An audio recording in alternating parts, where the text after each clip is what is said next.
One of my favorite things in the world to do is watch Friends. I know it's been off for years and years. It's not even around, but I still find myself binge watching old episodes. And I was thinking about this today and thinking, it's the predictability of the friends in the circle, right? You have Chandler with his quirkiness, Monica with her type A of just everything has to be so neat and tidy and organized. It's Phoebe's ability to make you laugh at her silly songs. Ross always comes in with those smart comments, and Joey and him and his food, like it is just so hilarious. And of course, Rachel, she just brings everybody together, and it's just such this beautiful, cohesive team of people.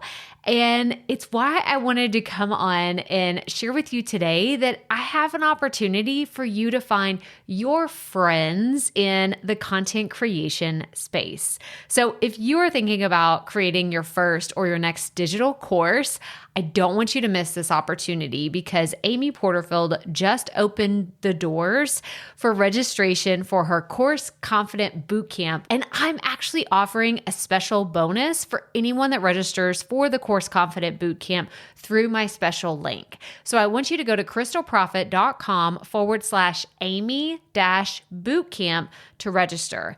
That's crystalprofit.com/Amy-bootcamp. And what you're going to find when you get there is I have this special bonus private podcast series. It's called Money Mindset for Creators. So I want you to go register for Amy's bootcamp, download the podcast, and immediately start listening to it, because what this training is set up to do is to help you get your mind right about monetizing your content, making money so that you can fuel your content creation dreams. So go to crystalprofit.com/Amy-bootcamp to register for Course Confident. And I cannot wait for you to find your friends and find the people that will be there for you. Do you see what I did there? Yeah, nice little friends segue connection. Go to crystalprofit.com/Amy-bootcamp. And I cannot wait to see you inside. Okay, let's get into today's episode. So I was having a conversation with my husband a few weeks ago, and I kept saying the words copywriting. And I don't remember exactly what the context was. If I was saying, oh, I've got a bunch of copywriting I got to do, or I need to do this about copywriting. And he just finally looked at me and was like, what are you talking about? Like, are you talking about like trademarking something, like having like the copyright symbol? And it was honestly one of those facepalm moments where I just imagine like the facepalm emoji, just like, oh my gosh. Because my husband is not in the online business space, okay? Like he's in IT and he understands technology, but he doesn't have all the lingo of what copywriting is and having an online business and how it pertains to all the things, right? Like maybe you are brand new to the term copywriting and you're not really sure how it fits into podcasting. Well, I have a very, very special treat for you today. We are having a conversation with one of my all-time favorite copywriters. So let's get right to it. Welcome to the Profit Podcast, where we teach entrepreneurs how to start, launch, and market their podcast. I'm your host, Crystal Profit, and I'm so excited that you're here. Thanks for hanging out with me today, because if you've been trying to figure out the world of podcasting, think of this show as the time-saving shortcut you've been looking for. So let's get right to it, shall we? So I have been writing online, let's say since 2014. I have in some sort of capacity been either building websites, writing blog posts, kind of figuring out my own journey. And I can tell you, I have come a very, very far way. Like, oh my gosh. I look back to some of my very first blog posts or some of the first things I ever wrote online, and I'm like, I'm embarrassed. I just look back at them and say, oh, you really didn't know what you were doing. You did not care that you didn't know what you were doing. You just put it all out there anyway. And Yeah, I'm going back and saying, I wish I had the connections back then that I do today to some of the most just freaking unbelievable copywriters I've ever been in contact with. Like the kind of people where you read just an Instagram post, y'all. I'm not talking about reading like a book, a whole novel on like them trying to convince you. I'm talking about drooling over sales pages and reading emails. And I'm like, oh my gosh, I want to write like this. And that is why I wanted to bring you today's guest, because that is what happens anytime I read her Instagram post and her emails. And I drool over her sales pages, y'all. It's so funny. So Zafira Rajan is a strategic launch copywriter and a soulful strategist who's committed to helping conscious entrepreneurs build, grow, and scale a meaningful digital empire by wielding the power of their personality to tell stories only they know. I get asked a lot, like, how do you stand out in an online business? Like, how can you be the authority in your field? And it's yourself. That's really what it all comes down to. And you're going to hear so much of that in my chat with Zafira, who, by the way, was the keynote speaker at Amy Porterfield's event in 2020. Yeah, she is kind of a big deal. And I'm so proud to be able to call her my copywriting coach because I have learned so many incredible things for writing sales pages and writing emails from her. So I will not make you wait any longer because this conversation was so good. So here is my chat with Zafira. All right, Profit Podcast listeners, I'm so excited to bring you today's guest, but also I'm just going to call her my coach because I have learned so much copywriting from Zafira. So welcome to the show, Zafira. Oh, thanks so much for having me, Crystal. I'm honored to wear that title already. Yes. Oh my gosh. Like I was introduced to you last year from multiple different places. And it's kind of like, and I've heard you say this before, it's like the degrees of Kevin Bacon. Like, I feel like it's like, okay, oh, this is how I know you from May Kay, and I know you from Heather Sager, and like all these like different places. And I just like everything just aligned. And now I'm like a super fan of all the things that you do. So I was so excited whenever you said you would come onto the show today to talk about copywriting. So I wanted to just start with baseline. Like, let's just break it way down to the basics. What is copywriting and what does that even mean? This is a great question because if you're thinking it's anything legal, it's not. In the beginning of my career, they were like, "Are you a lawyer or do you work in that space?" And I was like, "Nope." But the simplest way to put it, especially in the online world, is any words you write on the internet are considered copy. Your Facebook post is considered copy. An email you send your list is considered copy. The words on your website are considered copy. Any opportunity you're giving yourself or your brand to show up publicly in your words is copy. And what you're doing is copywriting, even if that's not what you're thinking at the time. Like you writing an Instagram caption is copywriting. And the realm of what that spans and includes has grown and evolved so much over the last 5 to 10 years. And that's why it can be really confusing to understand, like, am I a copywriter? Do I need a copywriter? What is copy? But the simplest way I like to put it is just any words you're attaching yourself to on the internet, I would consider copy. Okay, this is so good because, as podcasters, we have our websites, and then some people will say, well, I don't have a website. I just do show notes. Okay, well, your show notes, the title of your podcast episodes, the emails that you send out to your people, like all of this is really entrenched in the world of copywriting. And I feel like a lot of podcasters think of it as an afterthought. And I Hmm. want them to know that it's a lot more than that because you could create this incredible piece of content, but if your title or the episode or the thing like that's kind of the channel to get them to listen to it is an afterthought, then it may not have the impact that you really wanted it to have. Would you agree with that? Absolutely. Yeah. And the reason I think you probably say that is because copy is shouldn't be an afterthought. It should be strategic. It should be really rooted and grounded in your brand and how you want to be showing up consistently and the messages you want to be sharing. But I think people often treat it like a task or something that's just on their to-do list. But really, I think once we all get comfortable with that level and understanding of the role copy plays in your business, it can start becoming a real joy and delight and a lot more natural arm of your voice. For your audience or a podcaster is like jumping on a show and interviewing someone is really natural to them. And sitting down in front of a Google Doc probably feels a lot different if you're much more vocal rather than like written and how you express yourself versus in the written word.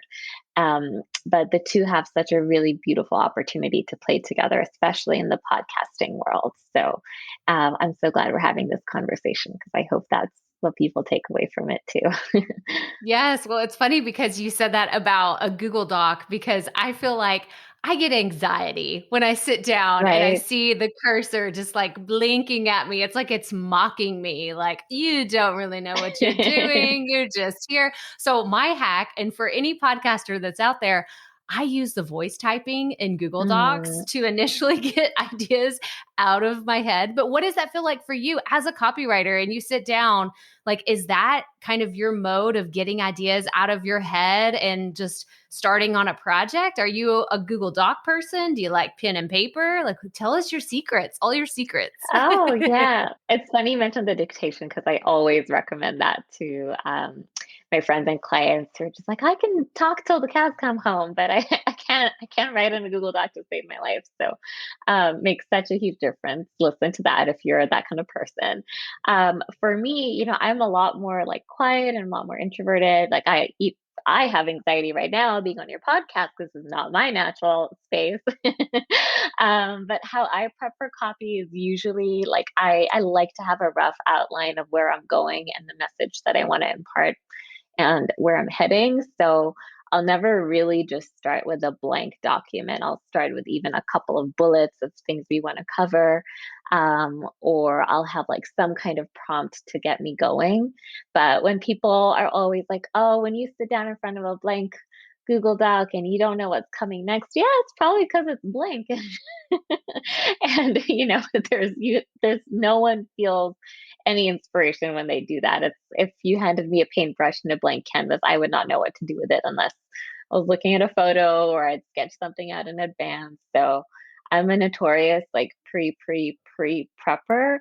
Love And it. I really do that with like some kind of structure. And even with my projects, they're always really organized in terms of what we're tackling and when. So even the order in which you write things can make such a big difference. And we can touch on that later. But yeah, that's roughly my process is I gotta have some kind of an outline.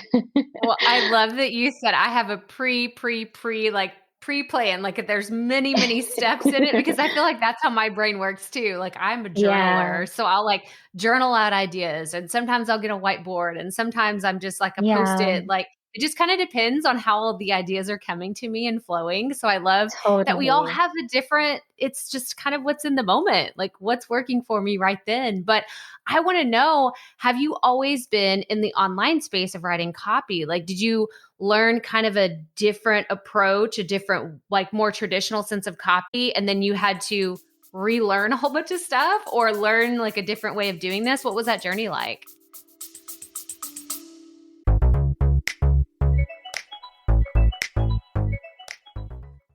Being a woman in business comes with its own unique set of challenges, but also so many opportunities. We get ahead by leaning in to what makes us different from business as usual. I'm Samantha Hartley, host of Profitable Joyful Consulting, inviting you to a special 6-episode series exploring the experience of being a woman in business. You want to hear from women consultants who've hit $1 million, who sell 6-figure engagements, or who've broken their own revenue ceilings? Yeah, those are my clients, and they'll be sharing too. Join me for 6 must-listen episodes that tackle key challenges for women consultants. Follow Profitable Joyful Consulting on your favorite podcast app. Yeah, I'm so glad you asked that question because it took me a long time to realize that what I was doing was copywriting. I wasn't even wearing that hat on my LinkedIn profile back in the day. I actually started out in marketing and higher education. So I was doing a couple of different things. I was like writing web copy, I was designing brochures and writing copy for that. I was designing billboards and like having copy for those things. So in the beginning of my career in the marketing world, it was a lot more focused on like multiple pieces of copy that were needed. They were always tied into a bigger picture because I was also a graphic designer at the time, where I could work on the visuals and I could work on the words at the same time. Um, and then as I started pivoting out of a 9 to 5 because I really couldn't handle it for more than 2 years. Like the entrepreneur blood is just in my genes, it's in my family. Had to just embrace it. Um, I started doing stuff like social media copy. I started writing blogs. I was working in other people's web copy. And you know how it is in the beginning as an entrepreneur, you really just take anything that comes your way. And over time, I locked myself into a bunch of retainers and basically replicated my 9 to 5 again. And it was really only when I realized that my voice was getting stifled and I didn't actually know if I had to send an email out to my list, what that would even sound like, because I was just buried under so many clients' voices. And everyone I'd worked with before, I'd never actually given myself that space to find it. So I did a writing retreat with Laura Belgray in Italy a couple of years ago. I just like impulsively booked that ticket. And that was the first time I realized copy is and writing was really about unlearning everything I had ever learned about writing. And I did an English lit degree and I grew up thinking I'd be a journalist. And, I'd done all of that stuff and it always had to be so structured and done in a particular way. And just carving out that week for myself really helped me lean into the conversational nature that copy has today and that personality packed nature that copy should carry with it today. Um, and then I started taking like other copywriting programs just like to get a sense of like mentorship and working with other people who were calling themselves copywriters and were doing it in the online entrepreneur space. And it was really by being a junior copywriter on teams, by subcontracting for other copywriters and working with their clients who are very similar to the clients I have now, that I realized there was a whole other opportunity that I wasn't looking at before, and that it could be way more fun as well. There's nothing I love more than working with people who are so excited to turn their personality all the way up to 100 in their copy. And now it's been probably about 3, 4 years that I've been primarily working with online entrepreneurs on personality driven copy. And that's really the cliff notes of that journey. But it's when I look back at it now, I probably wouldn't have dreamed of what I'm doing now or what I get paid to do, which is to like have fun with words, really. And that it could have looked so different from probably even what my parents thought I would end up doing as a writer. It's so hard to even like communicate it to them I what I'm doing when imagine. I'm writing like a sales page for someone. But it's such a joy and it's such a gift, and I'm grateful for it all the time. I love this so much. And I love how, like, when you're explaining, working with other clients or writing with other clients, I imagine someone who's having like an identity crisis. Like, how do I even use my own voice? How can I like really even make this work? Because I've been doing this for other people for so long. And I imagine that someone's listening right now. And something I really want to touch on is you saying you work with personality driven copy, right? Because we've talked about what copywriting is. It's basically anything you put out online. Anything you put out online is by our definition, like we're saying our collective definition, it's copy.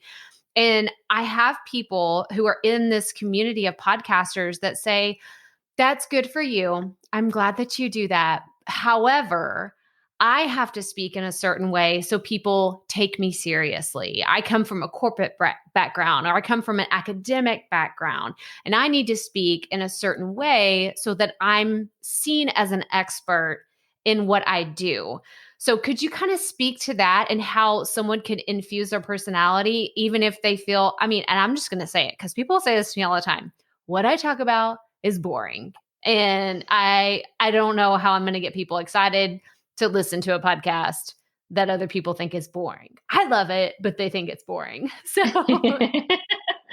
I'm so glad you asked this question because, and you've heard me say this before, your personality is the only thing that really sets you apart from other brands in today's world. And that's because there are parts of you that no one can replicate, that no one can emulate or sell or package up. And I think the whole notion and the whole mentality of people have to take me seriously, I have to show up as an expert. Absolutely. But there's so much else that's also really important today, especially if you're a personal brand. I think what goes hand in hand with that is it's important that I have empathy for my audience. It's important that they feel connected to who I am on a human level. It's also important that they see me as someone that they can have an open conversation with, someone that they can reach out to, someone that they're excited to collaborate with, someone that they're excited to listen to on the podcast, and really feel like they know, like, see and understand you beyond the level of what you do and what you offer and the advice that you give. And that really like comes down to drilling in on your personality and how you can bring that to the surface a little bit more. So let's say, you're a podcaster who talks about health and wellness and you're an expert on, I don't know, gut bacteria or something. And that's what people know you for. And that's something you've always been an expert in. Probably there are some things about you that your audience would love to know that aren't necessarily connected to that, but then make them really remember you and like make sure that you're top of mind for them. So the easiest ways to sprinkle personality into your copy or how you're showing up is any kind of pop culture reference. So, like what TV shows are you watching? What music do you listen to? What books are you reading? Those are all things you can put in your bio on your about page. It's something you can slip into on a podcast and mention. Anything related to your childhood self or your hobbies or things that you used to do that you still do now. And those are just like really fun little ways, or things that are like weird about you. I love talking about your weird and how you can find that. And, if you do one thing after this podcast, just text your best friend or get up and ask your spouse or your partner or someone that you live with what they find really funny, interesting, weird about you, maybe what their first impression of you was like when they first met you. And you'll be really surprised by the answers they give you. And those are all really great things to start weaving into your copy on your website, on your about page, maybe even on your podcast bio, but also to start sprinkling through conversations in your podcast. And the reason why, I mean, those might sound really fluffy, or it might sound like, why is that important to my audience? How does that make me show up as an expert? What you're really doing is what I call like a bit of a ping pong effect. You're like throwing something to your audience that they can hit you back with, playfully. And every time I mention, for example, that I used to watch Game of Thrones, or that I was obsessed with Harry Potter, and I was pretty much like Hermione in the library all the time as a kid, and that's still the same now. I just am constantly reading. When I get on calls with people, or when people send me emails, or they reach out to me on Instagram, they will gravitate to those little bits of my personality because that's what helps them feel seen and understood. Like, oh my gosh, yes, I am such a fan of Daenerys too, et cetera, et cetera. Or, oh my God, like my kid just started reading Harry Potter and now it feels like it's come full circle because I've been a fan my whole life, or little things like that. So I think we can just have a little bit more fun with our brands than we used to before. And it doesn't put you at risk of being taken less seriously anymore, because there's so much competition out there. There are a million people you could be listening to. There are a million podcasts that people could be downloading. But when people think about what sets you apart is not necessarily going to be what you're an expert at or what your niche is. It's going to be who you are on a human level. So, not being afraid to lean into that a little bit more, even in your emails or wherever, like I said, copy is sprinkled throughout the internet, you'll be really surprised by just how much people resonate with those little details about who you are. And I mean, I'm sure you know that, Crystal, because I've been talking about personality for a long time in your world too, but I'm sure you resonate with that as well. Oh my gosh. Well, it's funny because, I mentioned at the beginning, I was like, Zafira's kind of like my copywriting coach because I participated. She has this incredible kit. It's her sales page personality kit. And I'm not joking. Before, and I've had so many courses, so many different kinds of trainings on like how to write sales page. And it's very canned, like it's super templated and like, okay, insert product here, insert what you do here, insert. So it's very like just drop in your words. And it's like, oh, it's the exact same thing that the person teaching it wanted me to say. It just has my template. And I'm like, okay, it doesn't really get me excited, but it's there. It's kind of like a checkbox. Like, okay, check, I did it. Let's move on. But whenever I started working with Zafira, like if you've ever seen like my course of profit podcasting, I was so inspired because you asked so many different questions in the kit where you're like, okay, what's your favorite show? Like, what's something weird, quirky about you? And like all these things. And I was like, I love Friends. I want to put and I've always had this like kind of, it's like right underneath the surface. Like, I want to talk about Friends a lot more, but I don't, because again, going back to what, people in the audience are feeling, they're like, people are going to think I'm dumb, or people are going to be like, oh, she's just so fluffy and doesn't have any like real depth to her because she's just talking about these fluffy ideas. I have gotten more comments about people saying like, I love that you talk about Friends and you talk about, Joey doesn't share food on your sales page because it just cracks me up. It made me laugh so hard. So I learned that from Zafira, you guys. Like she's the one that taught me how to do that. So thank you so much. But I want to just like ask like on the most basic level, how can we, besides just like asking, like what are some of our quirks? So let's say everyone listens to this. This is your assignment, y'all, by the way. You got to go ask like, what is a weird quirk or something that is like the first impression that you had on other people that you're surrounded with? What do we do with that information? Like, do we need to start really share like, okay, I've never really talked about this part of me. Do I just send an email to my list? Do I just kind of inch my way in by posting on social media? Like what is kind of the next baby step that someone would take in getting more comfortable writing this kind of copy? Yes, this is such a good question. So let's take this example that you just shared about Friends, right? You're like, okay, that was underneath the surface. I hadn't really shared that with my audience before. Now I want to start putting it out there.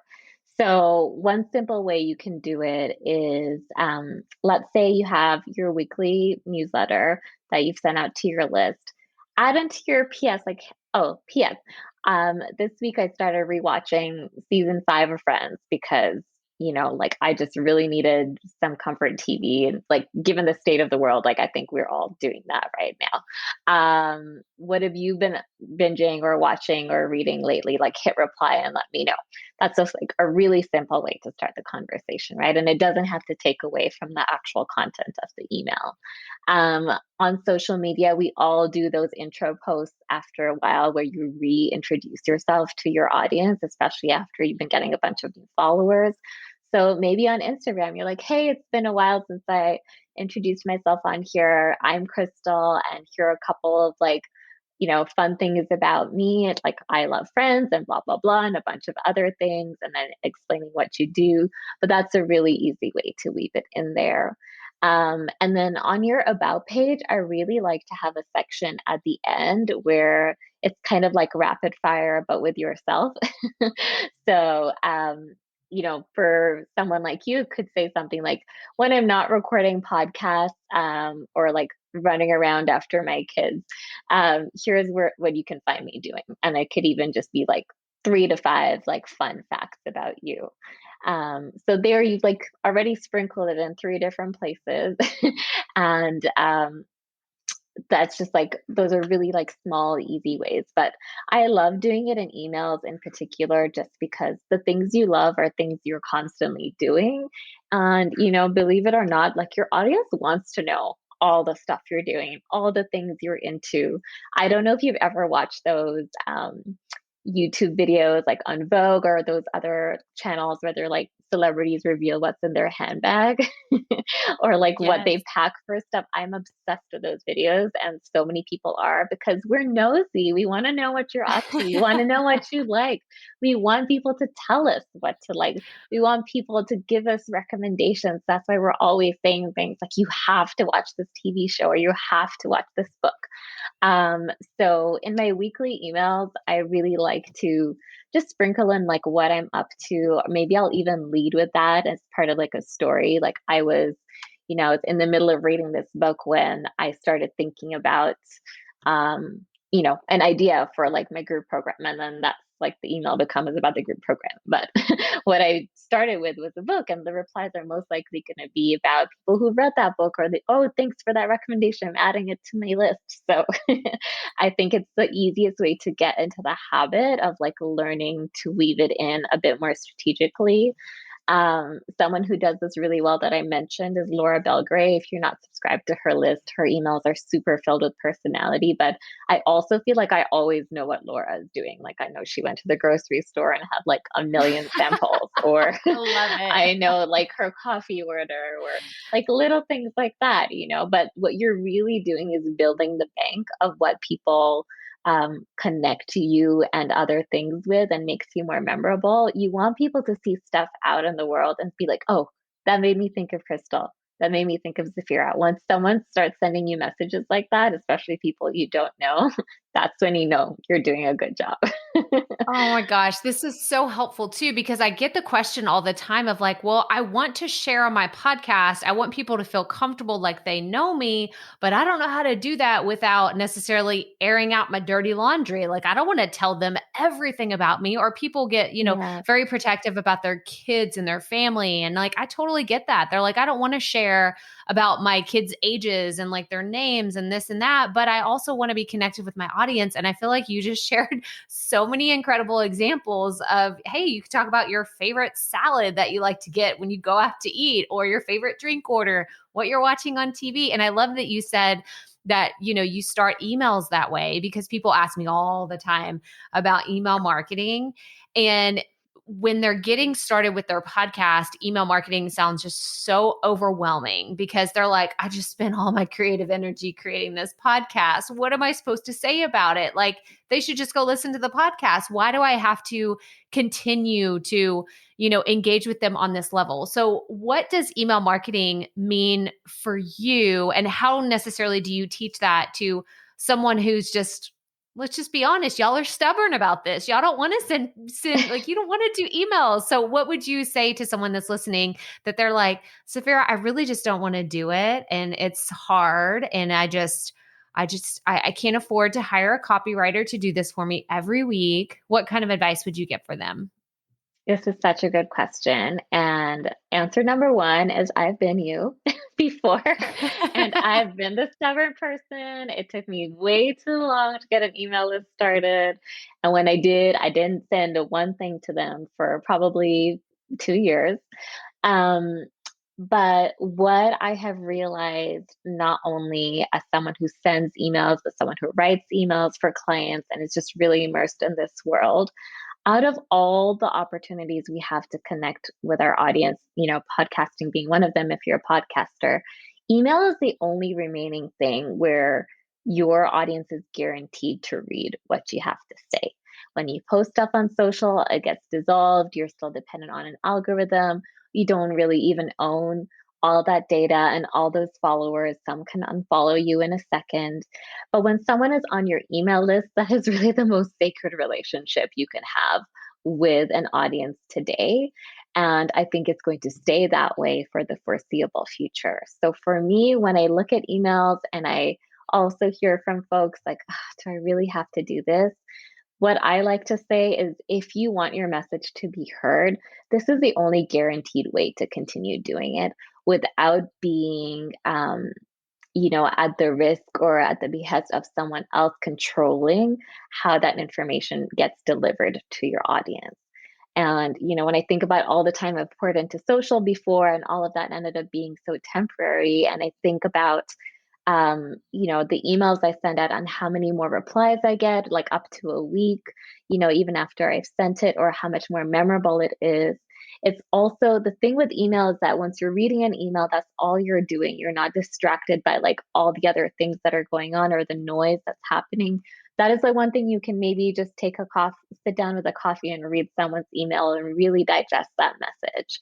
So if you're going to pour any energy into copy, if you're going to pour any energy into writing anything, save it for your email list. You can repurpose that stuff for social, but that's where I like to put my energy first. And I totally get how like burned out podcasters must feel after just recording the whole episode. And you're like, well, that was the energy. That's where it went. And you might not have to do it right after, or if you batch, you might have more time to actually sit down and write the emails.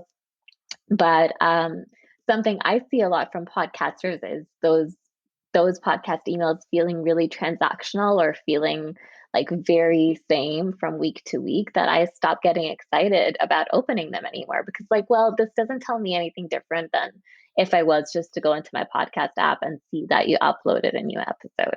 And I think what people really want is a reason to listen.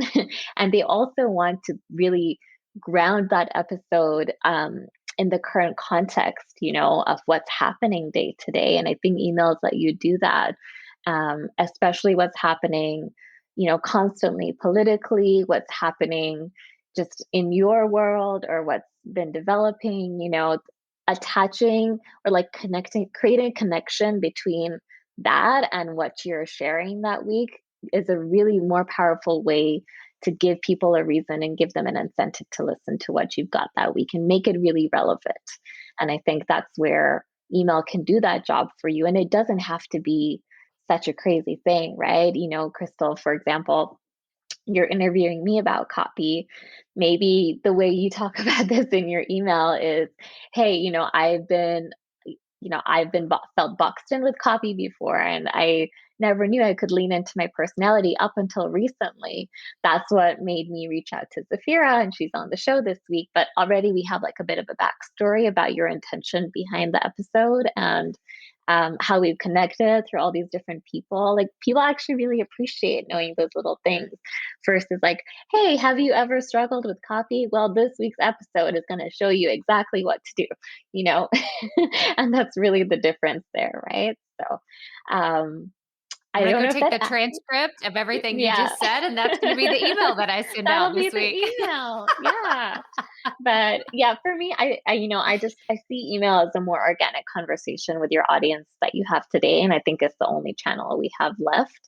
And it's also, I think, compared to any other means out there, the most high converting one too over time. So I'm sure everyone in your audience is selling something at the end of the day. And the easiest way to sell online is really through your emails. But if you're not nurturing that relationship, if you're not getting comfortable emailing or leaning into your voice and you're dependent on other channels, or you just show up when you're selling something, or your voice completely changes when you start selling something versus the podcast emails, your audience is going to be able to tell. So the earlier you start, the better. It's always going to be a work in progress, whether that's consistency or leaning into your voice. I'm not perfect either, but the best you can do is try. And if at least one person replies to your email and says, this really helped me, or I really resonated with your message, your job is done. That's all you have to Yes. do, is just support one person in one way.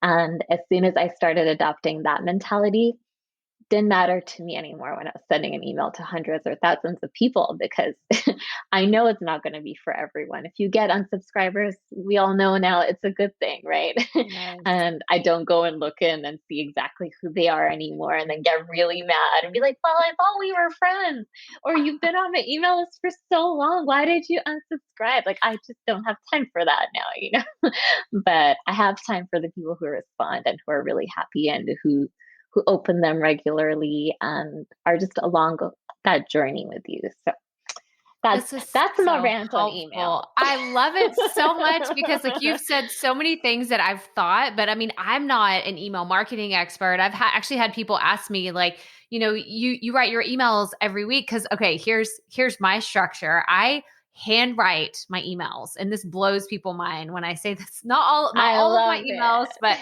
I handwrite my emails. They go out Friday morning. I write them that morning. And this blows people's mind. They're like, wait, you don't batch those? And like, like for time efficiency. And I'm like, nope, if I'm on vacation, if I'm like I handwrite my emails because it's how that message flows out of me. And I get so many replies that people will say, I feel like you wrote this just for me, because that is my intention. Like it's a Yeah. love letter. Like I am writing like I'm writing to a friend, and it's my style. That is not everybody's style. And, I know that not everybody will get on board with that, but I had to do what made it easier for me. So if anybody's listening and everything that Zafira just said really resonated with you, I want you to take little bits and pieces of other people's style of writing emails and say, what do I love about this? What do I not love about this? And how can I kind of create this in my own voice? So I'm curious Mhm. because I'm actually on your email list. How often do you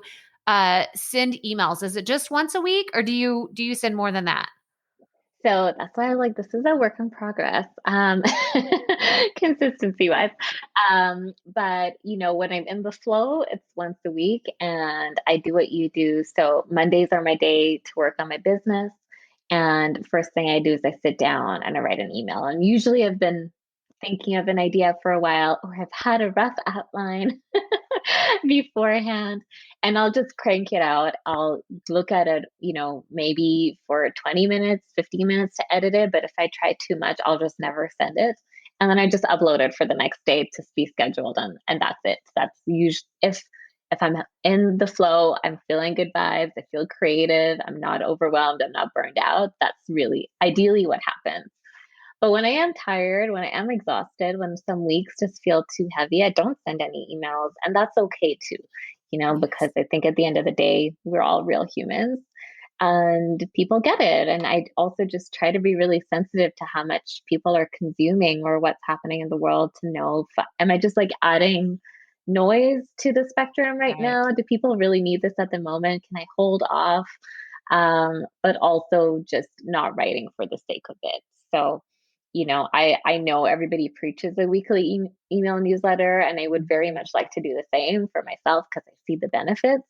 But I also like to preach the benefits of being the most rested, creative, compelling human you can be. And sometimes that means you need a few weeks to recharge those batteries before you do that again. And what I've also learned, and I'm sure you have, is that while it's important to be showing up consistently, it's also, um, your audience doesn't really notice when you're gone.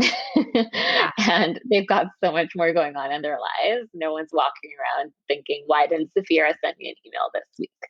Unless I bring it to their attention and I'm like, I'm so sorry, guys. I've been like so burned out. Like, I would never say that. I would just slip right back in if it's been a while. And that's like, please do that. If, you ghosted your list for some time, it's okay. It's totally fine.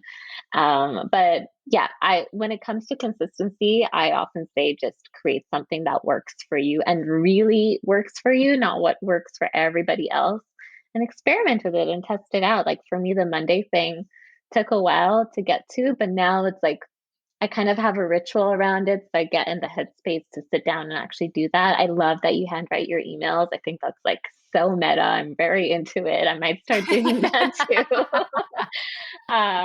And just, yeah, figuring out what works for you. And there's no wrong or right answer. The right answer is just being able to do it on your terms. you know?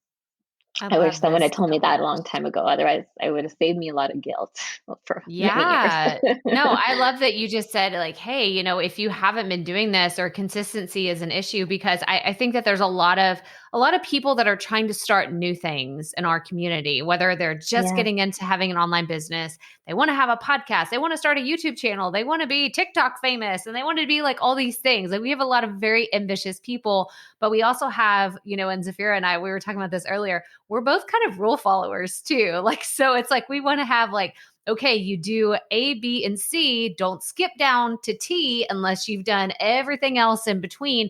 And so, for anybody that's listening, I hope that you just heard you have permission to do this how it works for you. Like, because I wish Yeah. I would have heard that too whenever I first started. There was so much stress around, I got to do it every week. I got to do it this way. I got to put my product in the boxes, to have a great sales page, and I got to do it. But when you take a step back and say, how can I make this fun? I heard you saying that so much earlier. Like I have so much Yeah. fun with my clients. I have so much fun writing. And for me, creatively, that's what I feel like it's all about. It's all about the fun and infusing your personality. But I am going to bring this up since I was like, oh my gosh, I had this as one of my questions to ask you way earlier, and we're just not talking about it.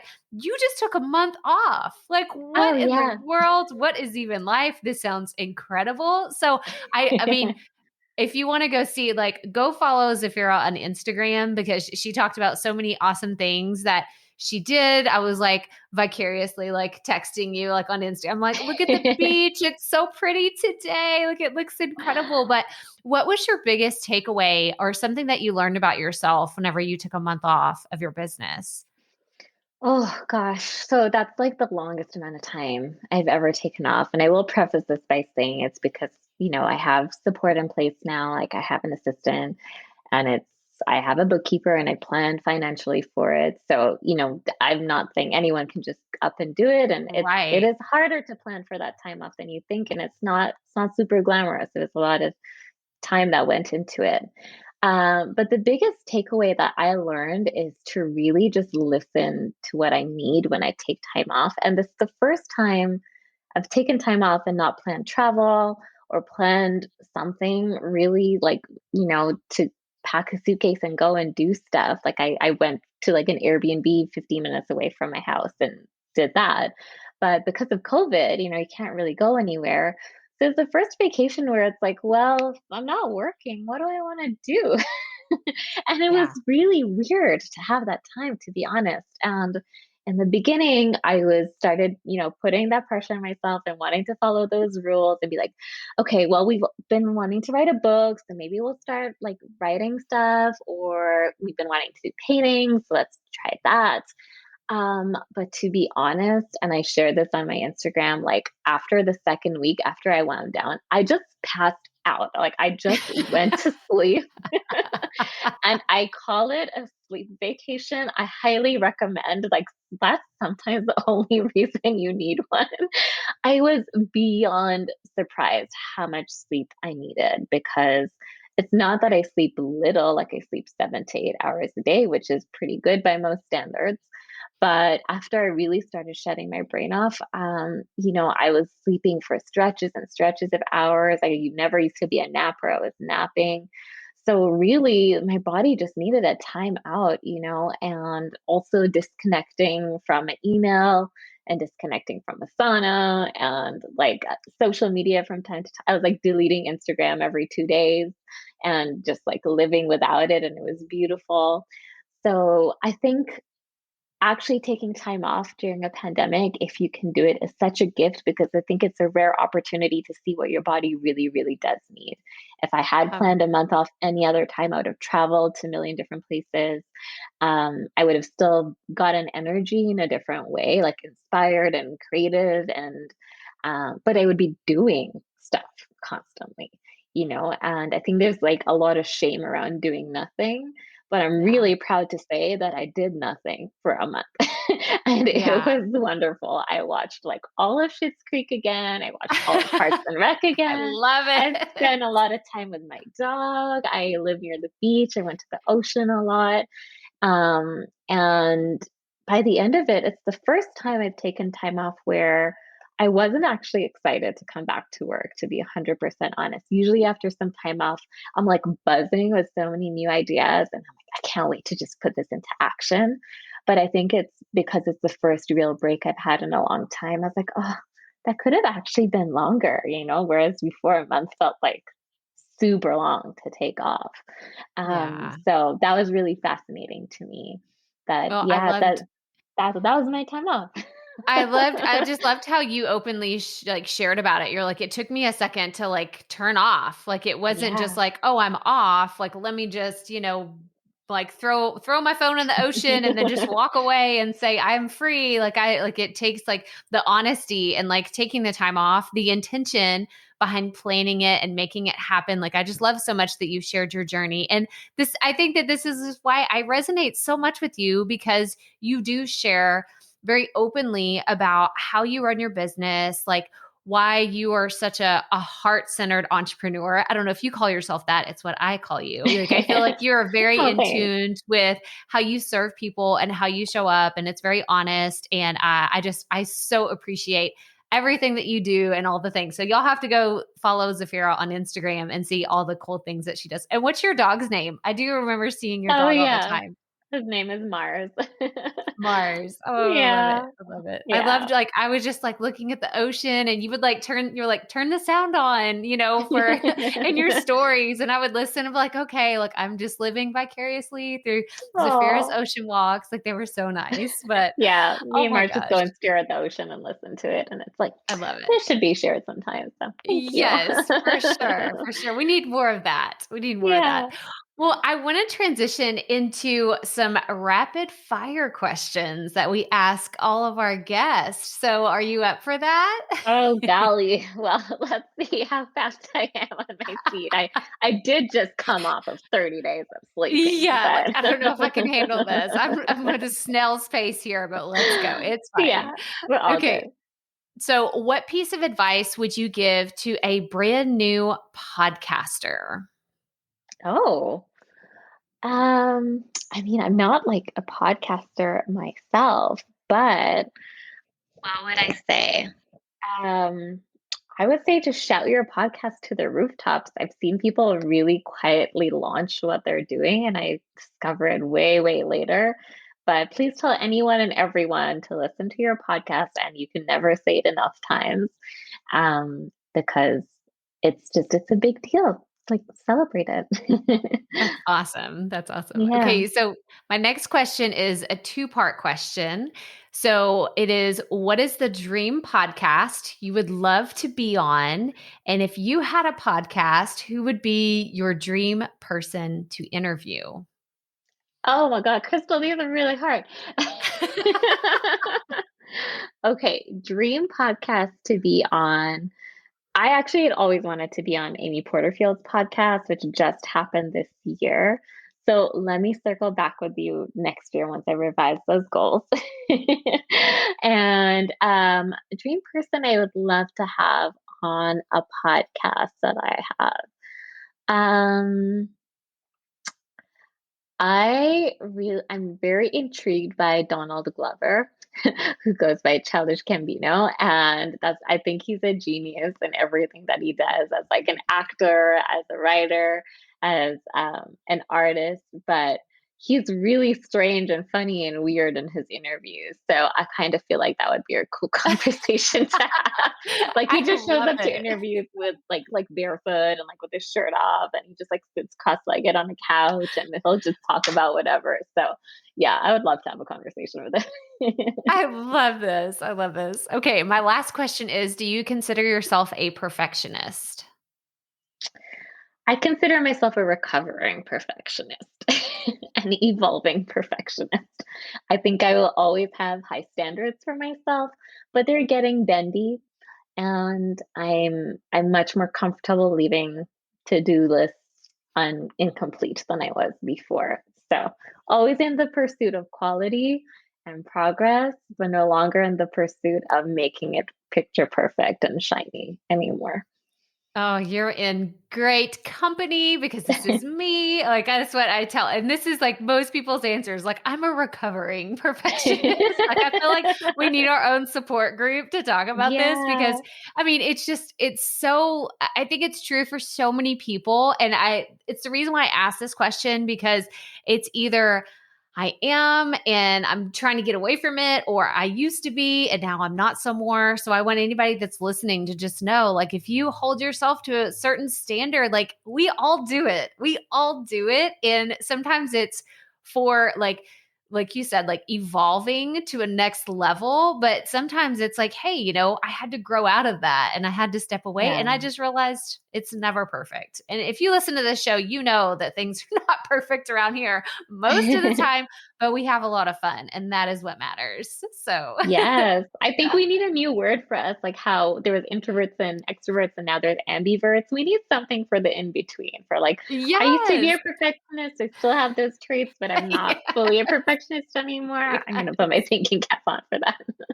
Yes. Let's make t-shirts and coffee mugs Yeah, that have their new word on it. yeah, Well, loud and this proud. was so much fun today. I'm so glad that everybody was, hopefully, anybody listening has a better understanding of what copy is, how they can infuse their personality into it, and really just walks away from this conversation today with stories that you and I have both shared about it doesn't have to be complicated to infuse your personality into their copy. So, where can everybody learn more about you and find out more about working with you in the future? Yeah, the best place is my website, zafirarajan.com. And if any of what resonated, anything that we chatted about resonated today, I've got a quiz right at the top called What's Your Brand's Core Essence? And that'll help you lean into your unique strengths and your unique personality and bring that into a new marketing ritual. And if you want to slide into my DMs or you want to have a conversation, the social channel I hang out at the most is Instagram at zafira.rajan. So me and Crystal chat on there all the time. I'm always happy to have conversations with anyone and everyone. So please feel free to connect and say hi. Thank you so much for coming on the show today and just sharing your personality. And I'm so happy that our paths crossed when they did. And I've learned so much from you. So I just want to tell you, I'm so grateful for the work that you do and for just being so committed to helping other people elevate their brands. So thank you so much for coming on the show today. Oh, it's such an honor. Thank you so much, Crystal.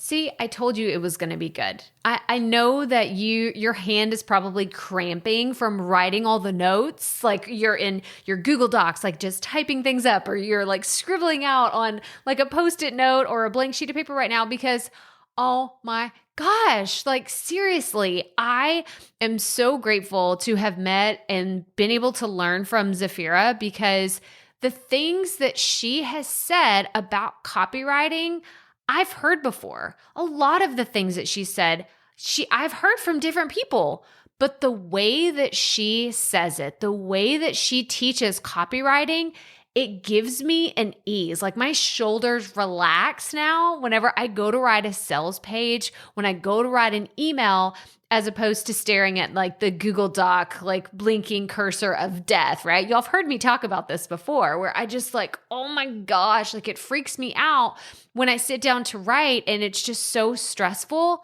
If that is you, I no longer want this to be an issue. I want you to feel confident. I want you to be really bold in your storytelling and how you approach showing up online because y'all, as podcasters, we have so much we have to write, right? We have our podcast titles, we have our episode descriptions, we have our show notes, we have our websites. Like there are so many places that copywriting shows up in the podcasting journey. And if you need help with that, please reach out to Zafira because I'm telling y'all, like she is a marketing genius. And I love reading all the things that she writes because it makes me feel like I'm connected to her. I feel like I know her from her writing. And that is what strategic copywriting really, truly is. So I hope that you had some incredible takeaways from today's interview. Make sure you go to the show notes, crystalprofit.com/episode 256 to learn more about Zafira. Go follow her on Instagram and follow along with her dog. She just recently adopted a new dog and they live on the coast in Canada, and it's just so gorgeous. I love following her Instagram stories, and she'll sometimes she just records the ocean waves, and I'm like, oh, this is the little hint of the ocean that I needed today. So go follow Zafira, make sure that you connect with her, and even consider hiring her for your copywriting coach, because she is absolutely incredible. I know I feel like I'm just fangirling at this moment, but she knows she's going to listen to this. You know that I'm a huge fan of yours, and I love all the things that you have taught me, Zafira. So thank you again for such an incredible chat today. But again, go to crystalprofit.com/episode 258 to connect with Zafira and learn more about her quiz that she has. I'm going to have a link to it in the show notes. But that's all I have for you today. So if this is your first time tuning in, make sure you follow the podcast wherever you're listening. Leave us a rating and a review. Let us know what you thought about today's episode. And as always, remember, keep it up. We all have to start somewhere.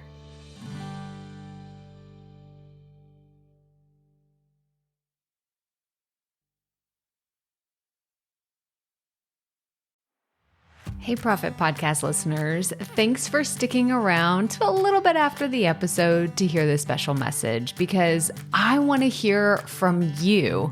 We are starting a new segment called Fan Mail Shoutouts, and I want to hear from you, and I want to hear your questions. What do you want to know? What questions have you been dying to ask me? So here's how to make this happen.